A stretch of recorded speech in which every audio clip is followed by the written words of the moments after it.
Bismillahirrahmanirrahim. Alhamdulillahirabbil alamin. Wassalatu wassalamu ala Muhammad. Allahumma anfa'na bima 'allamtana wa'allimna ma yanfa'una warzuqna ilma barik lana fi ilmina warzuqna al-ikhlasa fil qawli wal 'amali kamila wa inna ja'alna yamsa wa tawfiqan darima wa syafatan yaqin ma'afiyah. Allahumma ighfir lana kulla khairin wa yassir lana kulla umur. Allahumma ansuril mujahidin warhamil mustad'afin wa dammir a'da'ad-din wa tmis 'ala amwalihim amin ya rabbal alamin. Alhamdulillah wa muslimin rahimahullah. Kita lanjutkan pengajian hadis dari kitab Sunan Tirmidzi dan kita masih membahas kitabul haji. Mudah-mudahan Allah memberikan kepada kita haji yang mabrur. Amin ya rabbal alamin. Pada pertemuan sebelumnya sudah dibahas tentang tawaf. Bahwasanya tawaf itu dimulai dari Hajar Aswad, mencium dan sujud di atas Hajar Aswad.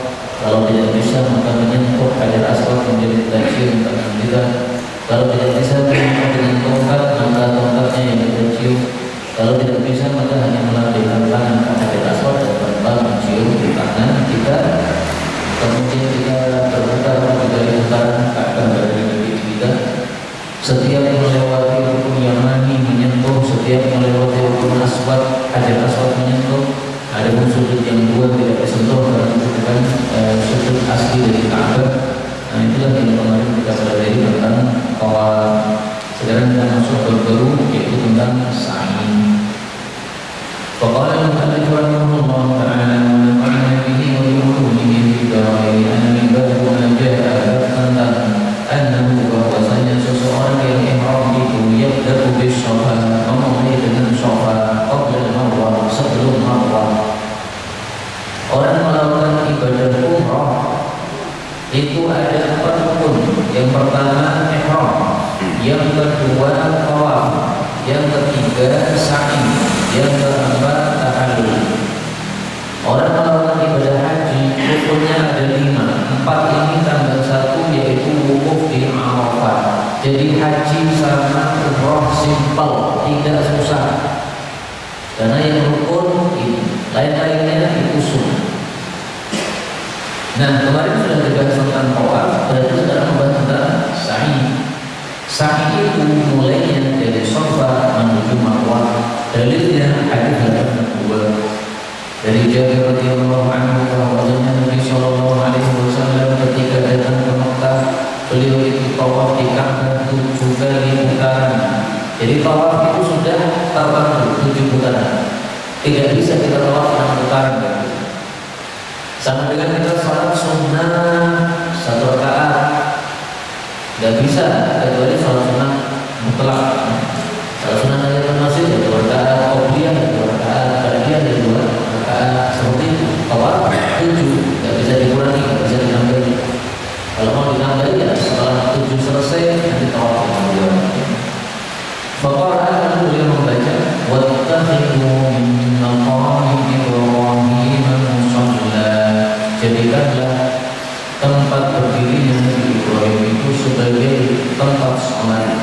Fasallah lalu beliau sholat khalfal maqam, di belakang maqam Ibrahim. Maksudnya menghadap maqam Ibrahim, dan sehingga antara kita dengan Ka'bah itu di depan kita ada maqam Ibrahim, yaitu batu tempat berdirinya Nabi Ibrahim. Kemudian beliau mendatangi Hajar Aswad lalu menyentuh lagi.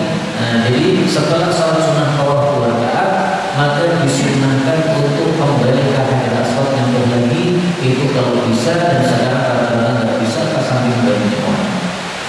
Kemudian beliau mengatakan nabda'u bima bada'allahu bihi, kami memulai dengan apa yang Allah mulai, yaitu babada bis-shafa. Beliau memulai dengan bukit Shafa dulu, dan beliau membaca inna shafa wal marwata min sya'airillah. Kapan membaca ayat ini? Ayat ini dibaca ketika mendekati Shafa. Jadi sebelum sampai Shafa. Kalau di sini kan disebutkan beliau memulai dengan bukit Shafa dan membaca seolah-olah setelah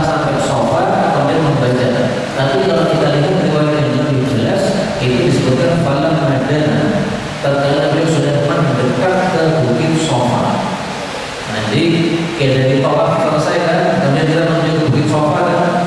Nah, menuju ke Bukit Sofa ini mendekati Bukit Sofa, maka kita membaca Inna Sofa wal Marwata min sya'airillah. Dan terus setelah sampai di Bukit Sofa, apa yang kita lakukan? Sampai di Bukit Sofa kita menghadap ke arah Ka'bah. Setelah itu kita membaca wirid-wirid tertentu. Setelah itu kita berdoa kepada Allah Subhanahu wa Ta'ala. Kalau sudah berdoa, baca wirid tertentu tadi lagi, kemudian berdoa lagi. Kemudian membaca wirid tertentu itu tadi, kemudian berdoa lagi. Jadi ulang 3 kali. Setelah itu dari Sofa menuju ke Marwah. Sampai di Marwah melakukan persis apa yang dilakukan di atas Sofa. Berarti menghadap ke arah Ka'bah, kemudian membaca wirid tertentu, kemudian berdoa. Diulang sampai 3 kali. Kemudian lanjut lagi ke Sofa. Sampai di Sofa seperti itu lagi.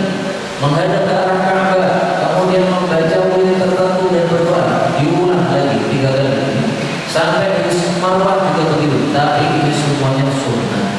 Sehingga kalau penjenengan tidak berhenti tapi langsung lanjut muter-muter sampai sudah selesai bisa. Dan rata-rata orang tidak berhenti. Jadi karena kita ingin sesuai sunnah Nabi SAW, maka setiap kita berhenti di Sofa kita doa dulu. Sampai di Marwah kita doa dulu.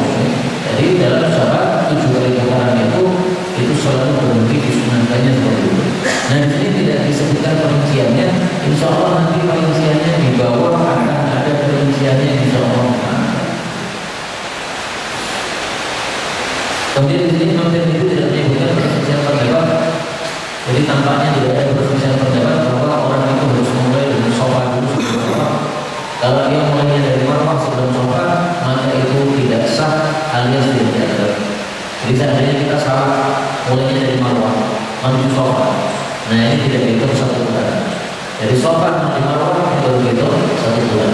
Marwah ke Sofa bukan yang kedua. Nah jadi cara menghitungnya bukan Sofa Marwah Sofa 1 bulan. Sofa Marwah 1, Marwah ke Sofa 2. Akhirnya nanti berhentinya sampai di Marwah. Kemudian berselisih para ulama tentang orang yang tawaf di Ka'bah, tetapi dia tidak tawaf alias tidak sa'i antara Sofa dan Marwah sampai pulang. Bagaimana? Padahal kan hukumnya dari 4. Tawaf sama sa'i termasuk. Dan ini ada orang tawaf tapi tidak sa'i. Maka pendapat yang pertama mengatakan kalau dia tidak tawaf alias tidak sa'i antara Sofa dan Marwah sampai keluar dari Mekah, maka kalau dia masih ingat dan itu masih dekat, maka silahkan balik kemudian tawaf antara Sofa dan Marwah. Ini tawaf maksudnya sa'i. Jadi istilah tawaf itu ada 2 macam. Ada tawaf mengelilingi Ka'bah, ada tawaf mengelilingi Sofa Marwah. Tapi Sofa Marwah itu sebenarnya disebut sa'i. Tadi kalau lafal hadis maupun lafal Quran itu memang sering menyebut nama tawaf untuk kata-kata sa'i. Ini kalau masih dekat, Pak. Tapi kalau tidak ingat sampai datang ke kampungnya, sampai ke Indonesia baru teringat, tadi saya belum sa'i. Nah, maka ini sudah sah, tapi dia harus membayar dam. Dan bukannya darah. Darah maksudnya dia harus menyembelih. Nah, kemudian sembelihannya akan disedekahkan kepada orang-orang yang fakir di sana. Dan ini adalah pendapatnya Imam Sufyan Ats-Tsauri. Pendapat yang kedua, kalau dia meninggalkan tawaf antara Sofa dan Marwah maksudnya sa'i sampai pulang ke rumah, maka itu tidak sah. Ini perkataan Imam Syafi'i dan beliau mengatakan tawaf antara Sofa Marwah itu adalah wajib sehingga tidak sah haji tanpa sa'i Sofa. Nah, jadi pendapat Imam Syafi'i lebih keras. Rukun, namanya rukun tidak bisa ditinggalkan. Ditinggalkan gimana? Ya tidak sah. Tapi kalau pendapatnya Imam Tsauri ini lebih longgar. Karena kamu sudah terlanjur pulang ke rumah, nah maka ini dimaafkan. Dimaafkan maksudnya sah. Tapi karena melanggar, jangan dana. Tapi sudah sah, saya tidak harus balik. Kalau pakai mazhab Syafi'i harus balik lagi. Berarti kemarin hajinya belum sah. Berarti kemarin umrohnya belum sah. Mulai lagi dari awal. Sama dengan kalau kita sholat,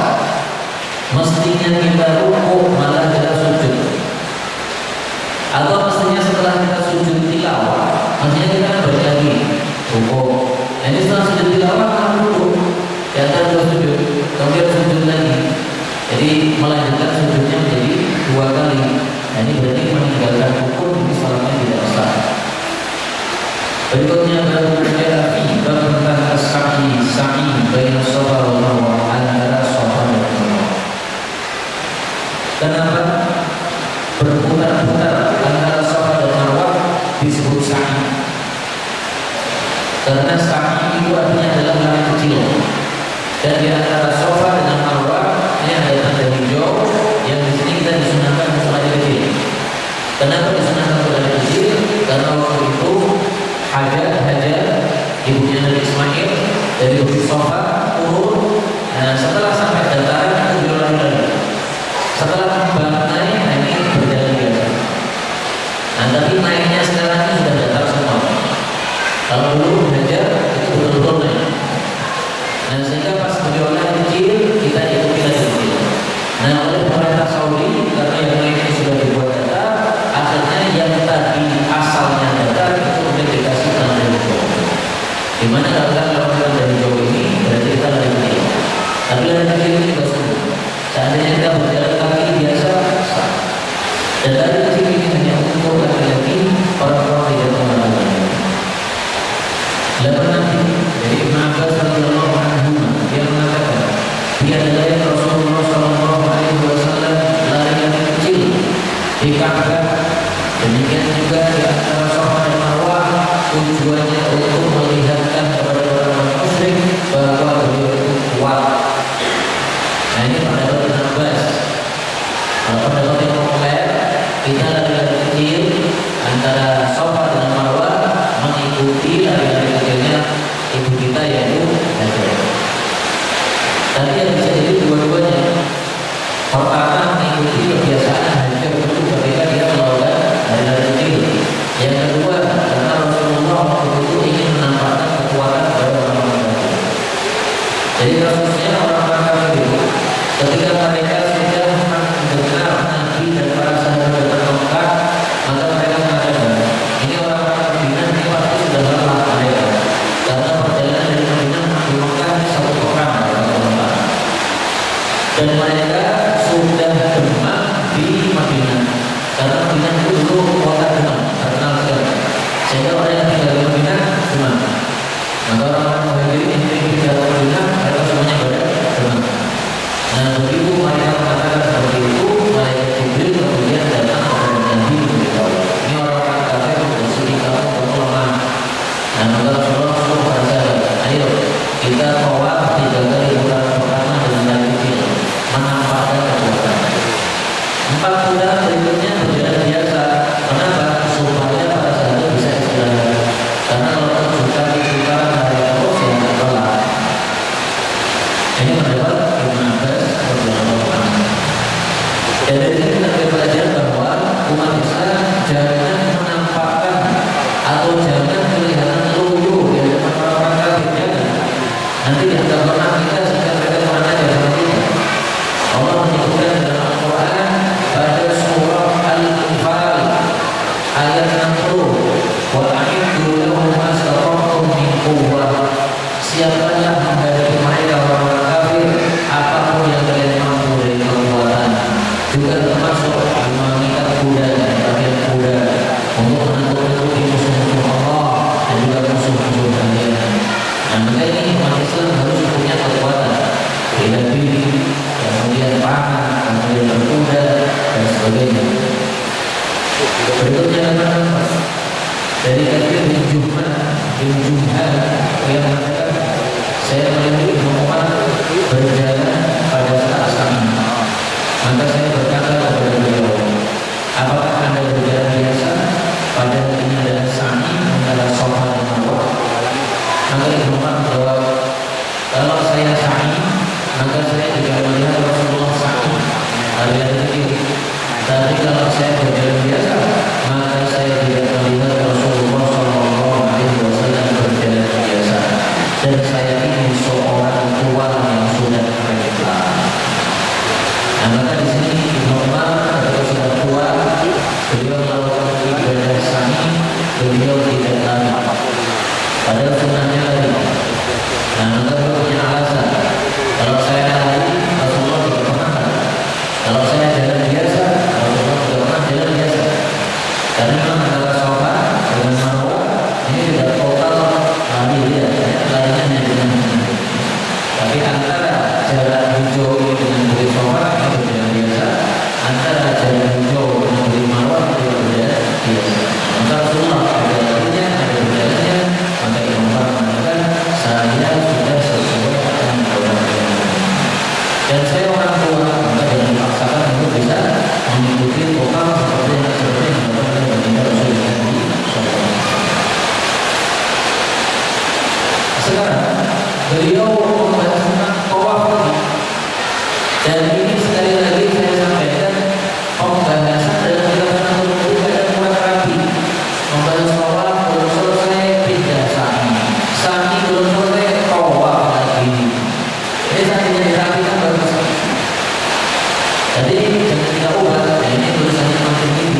dengan loyo, panjenengan membawa orang tua, orang tuanya tidak mampu berjalan, harus dipokong atau harus digendong, dia tidak mampu gendong, maka panjenengan naik kendaraannya karena mengantar orang tua tidak masalah tidak itu.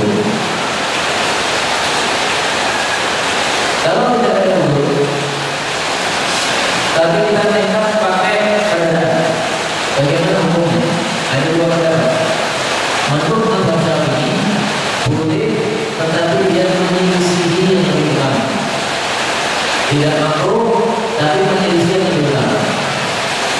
Jadi ada haram, bawahnya makruh, bawahnya itu menyelisihi yang lebih utama. Nah, kata mazhab Syafi'i ini menyelisihi yang lebih utama. Tapi tidak sampai haram, tidak sampai makruh. Pendapat Imam Malik dan Abu Hanifah keras. Siapa yang naik kendaraan pada tidak udhur, maka dia harus membayar dam. Ada denda menyembelih. Nah, nanti sebenarnya dibagi-bagi oleh orang-orang miskin di Makkah. Karena berjalan ini wajib menurut Imam Malik dan Abu Hanifah. Nah, karena itu sekali lagi tidak usah naik kendaraan kalau kita memang masih muda. Nah, terus Nabi udhurnya apa? Karena di sini tidak disebutkan Nabi itu udhurnya apa yang tidak disebutkan. Rasulullah SAW beliau sebagai Nabi dan sebagai pemberi fatwa, sehingga beliau perlu berada di atas, sehingga siapapun yang butuh bertanya itu langsung bisa melihat itu Nabi di atas naik kendaraan. Karena kalau Nabi di bawah berjalan bersama yang lain, orang butuh tanya kepada Nabi, mau tanya itu susah. Nah, tapi ketika Nabi berada di atas, semuanya berjalan kaki, maka siapapun yang ingin tanya Nabi bisa melihat badan Nabi SAW. Ini udhur. Nah, kita bukan Nabi dan kita bukan orang yang ditanya tentang fatwa yang diumroh sehingga dia tanya kendaraan. Berikutnya bagaimana kita tentang fadilah tawaf. Bagaimana? Dari Ibnu Abbas radhiyallahu anhu dia berkata, Rasulullah sallallahu alaihi wasallam bersabda, "Man tawafa bil bait," dan siapa yang tawaf di Ka'bah, qasina maqah 50 kali, kharaja min dunubi, keluar dari dosa-dosanya, kayaumi waladahu ummuh, seperti ketika dia dilahirkan oleh ibunya. Tapi hadis ini dhaif. Yang benar hadis ini bukan sabda Nabi, tapi perkataan Ibnu Abbas. Jadi tidak tahu dalam itu kuat. Dan ini berapa? Harus 50 kali. Bukan 50 putaran, 50 kali.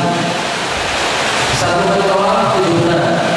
Banyak ulangi sampai 50 kali tawaf. 5 kali 7, ya, 50 kali 7. Itu dan untuk mendapatkan ini, apabila lepas dari dosa-dosa seperti dilahirkan oleh ibunya, kita ternyata bisa mendapatkan fadilah ini meskipun kita tidak berada di tanah haram. Mari saya sampaikan hadis sahih tentang masalah ini. Rasulullah SAW bersabda bahwasanya al-kafarah perkara-perkara yang hapus dosa. Yang pertama al-wudu fil masajid ba'da shalawat, tetap di masjid setelah selesai salat. Jadi selesai salat jangan berdiri, pikir dulu. Kalau bisa baca Quran 1 juz. Yang kedua al-maqsum al-afdal ila jamaah, berjalan dengan tanpa kaki menuju salat jamaah, lima waktu berjalan kaki dengan yang kendaraan kalau bisa. Wa isbahul wudu fi makari, menyempurnakan wudu meskipun kondisi tidak menyenangkan karena dingin, karena hujan. Nah, siapa yang melakukan ini semua hidup dalam kebaikan, mati dalam kebaikan, insyaallah subhanahu. Dan dia terhadap dosa-dosanya seperti sudah dilahirkan oleh ibunya. Allah ini bisa diperiksa setelah sholat, jangan pergi, zikir dulu, baca Quran dulu, kemudian berjalan kaki, sholat jamaah, kemudian wudu disempurnakan, meskipun kondisi tidak menyenangkan.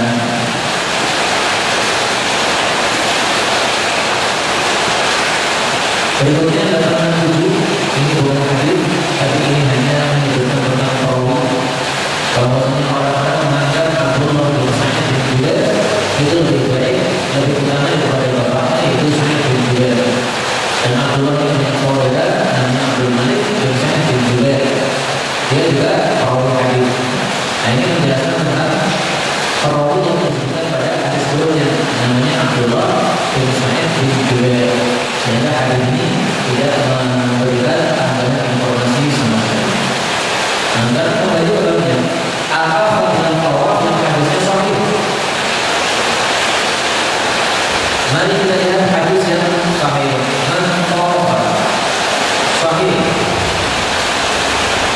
Rasulullah bersabda, Man tawafa bil jihad dari usbu'an. Siapa yang tawaf di Ka'bah satu kali ada 7 putaran. Fa'asfaru yang menghitungnya. Karena akhirul qawal fadilahnya seperti memberikan budak. La yang terpadaman la yang terpadaman. Tidaklah mengangkat telapak kaki dan tidak juga mengangkat tangan, kecuali Allah menggugurkan dengan dosa dan Allah catat baginya pahala. Hadis riwayat Tirmidzi sahih. Tapi saya Imam Tirmidzi tidak menyebutkannya dalam bab fadilah tawaf di sini. Beliau menyebutkannya pada tempat yang lain. Yang paling bagus sebenarnya kalau hadis yang sahih tersebut dimasukkan pada bab ini supaya bab ini tidak kosong dari hadis yang sahih. Jadi fadilahnya adalah satu, seperti menyatakan budak. Dua, digugurkan dosa-dosanya oleh Allah Subhanahu wa taala. Tiga, dicatat pahala dari Allah Subhanahu wa taala, yaitu untuk setiap langkah-langkah dari tawaf tersebut. Karena itu, kalau kita melakukan tawaf dan kita dapatnya lantai 3, sehingga motornya lebih lama, itu nggak usah susah, karena pahalanya tak banyak. Kalau kita tawaf di bawah, semakin dekat sama Ka'bah, itu pahalanya semakin sedikit.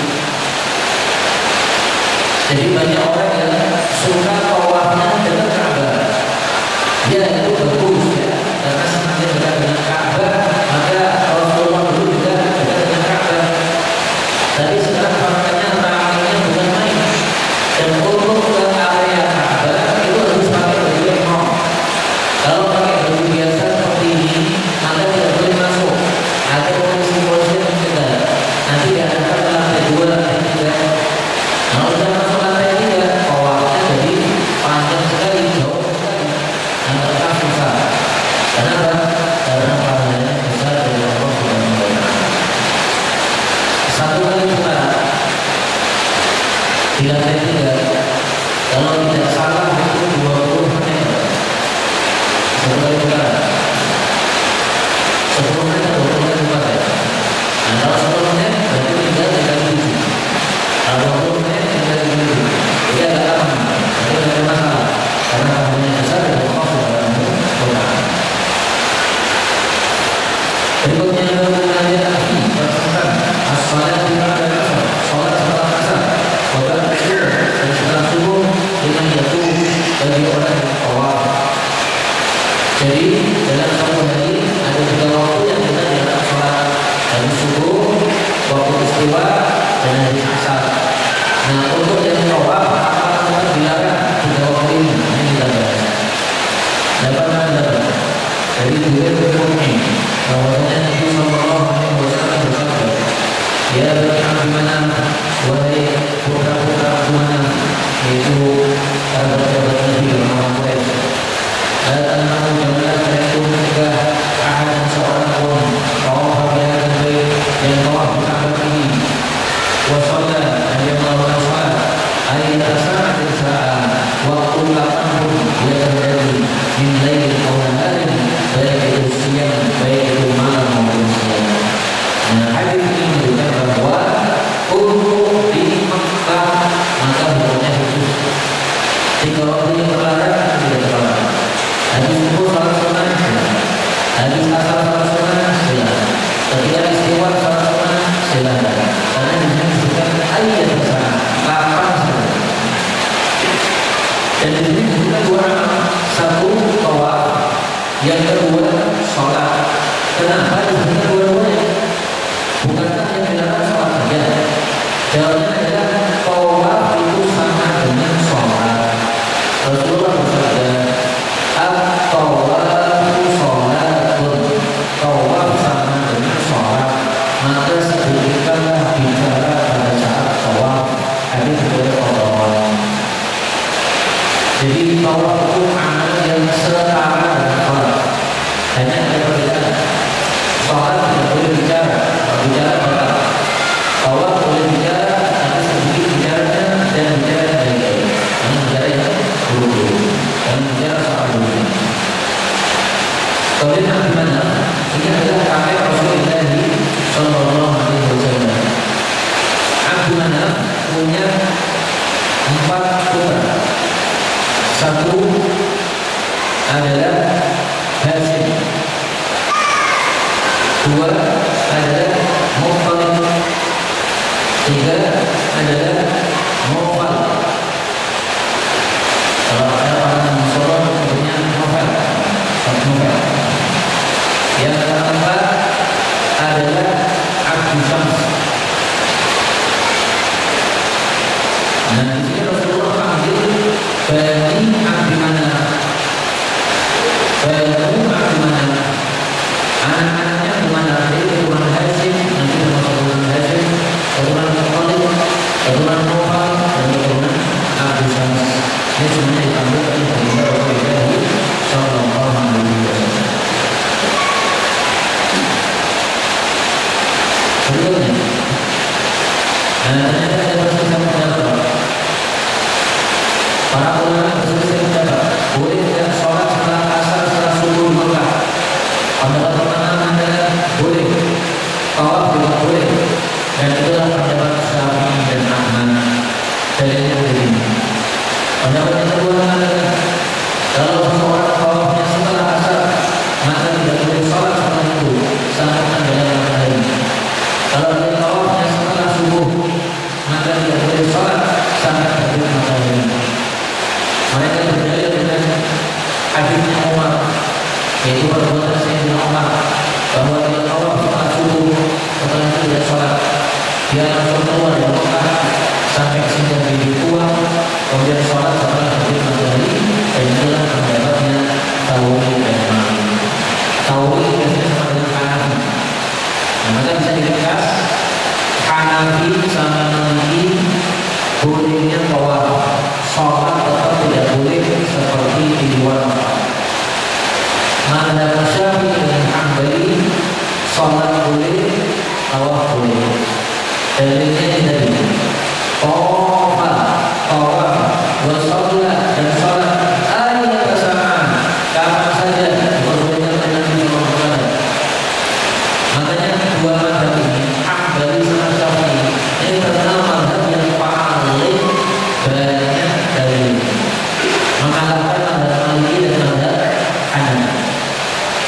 Maka ada sebagian orang bermazhab Maliki, kemudian setelah lama bermazhab Maliki, dia mengatakan pada gurunya, Pak Guru, ini gimana mazhab kita ini kok nggak ada dalil gimana nih? Dan maka gurunya mengatakan, kalau kamu ingin dalil, mazhab Syafi'i sana.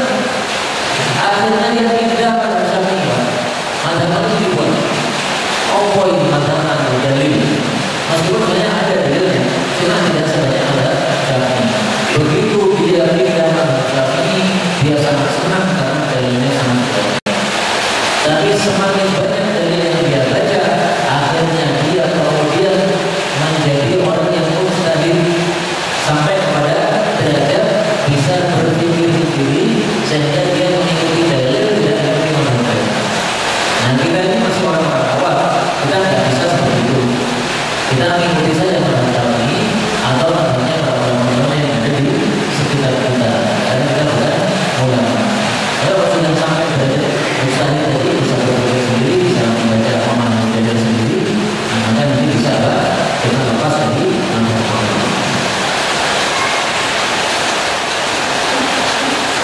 Berikutnya adalah mengajar tentang apa yang dibaca fi rakaat tawaf pada 2 rakaat salat sunat tawaf.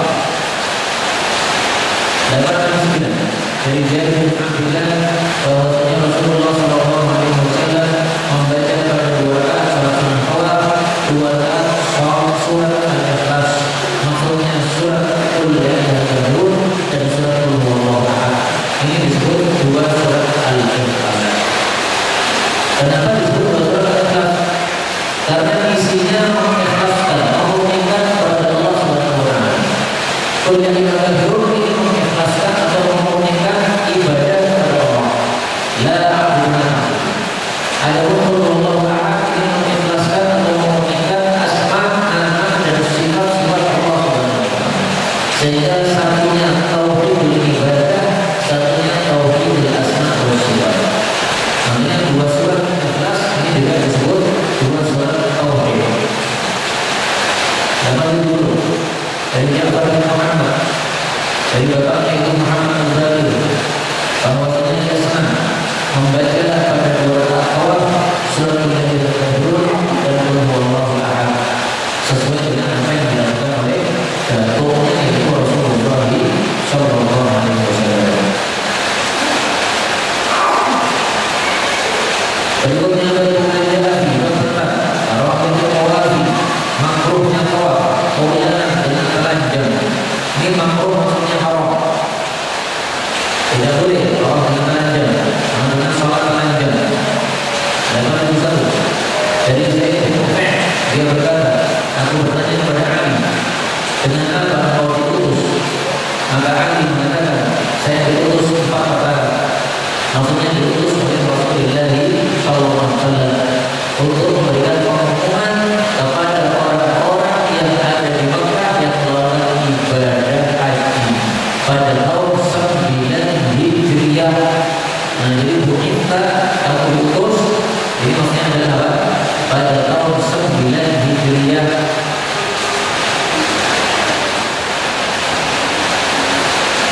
Yang mengutus siapa? Rasulullah SAW. Untuk apa? Untuk kasih pengumuman. Pengumumannya apa saja? 1. La yadkhulul jannata, tidak bakal masuk jannah illa nafsun muslimah, kecuali jiwa yang muslim.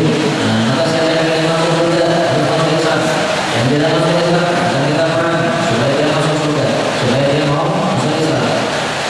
Yang kedua, bukan tidak boleh bawa ke Ka'bah. Oh iya, orang yang telanjang. Ini ada orang jahiliyah. Mereka dibisik oleh setan. Setan mengatakan, wahai manusia, kamu itu melakukan dosa. Baju yang sudah kamu gunakan melakukan dosa tidak pantas digunakan untuk tawaf. Jadi tawafnya gimana? Telanjang. Ini kurang ajar sekali setan tadi. Mestinya kalau kita berdosa ya istighfar, bukan malah mendorong agar dosa. Nah, maka kemudian oleh Nabi diumumkan besok lagi tidak boleh ada yang telanjang. Makanya ini rahasia kenapa Rasulullah SAW tidak ikut haji. Diwajibkan haji tahun 9, tapi beliau hajinya tahun 10. Kenapa? Beliau tidak mau melihat orang telanjang. Maka yang telanjang itu diumumkan tahun 9 ini sudah tidak boleh ada yang telanjang. Besok yang telanjang tidak boleh masuk. Nah, maka pada tahun berikutnya Rasulullah masuk sudah tidak ada yang telanjang. Yang ketiga, wajib Islam muslimun, dan tidak akan kumpul orang muslim dan orang kafir setelah tahun mereka ini. Artinya tidak boleh masuk ke Mekah dari orang muslim. Kemudian ada siapa yang memiliki dengan Nabi Sallallahu Alaihi Wasallam perjanjian damai, maka perjanjian damainya itu sesuai waktu yang sudah disepakati. Siapa yang tidak punya perjanjian damai dengan Nabi, maka dikasih batas waktu tinggal waktu 4 bulan. 4 bulan mulai pengumuman saja. Hajinya tahun apa? Bulan apa? Dzulhijjah. Dzulhijjah, Muharram, Syawal, Rabiul Awwal. Nah, berarti 4 bulan ini kalian harus siap-siap. 4 bulan yang masuk Islam, maka tidak akan kita penggal oleh Nabi. Dan itu sudah disebutkan oleh Allah pada surat At-Taubah. Allah mengatakan fasiru fil ardi arba'ata ashhur, silakan berjalan bebas di bumi selama 4 bulan setelah pengumuman ini. Tapi pada masalah ashhur, kalau 4 bulan yang haram ini, 4 bulan haram di sini bukan 4 bulan haram yang biasanya kita kenal, bukan ya? Tapi 4 bulan haram itu setelah pengumuman ini, maka bunuhlah orang-orang musyrik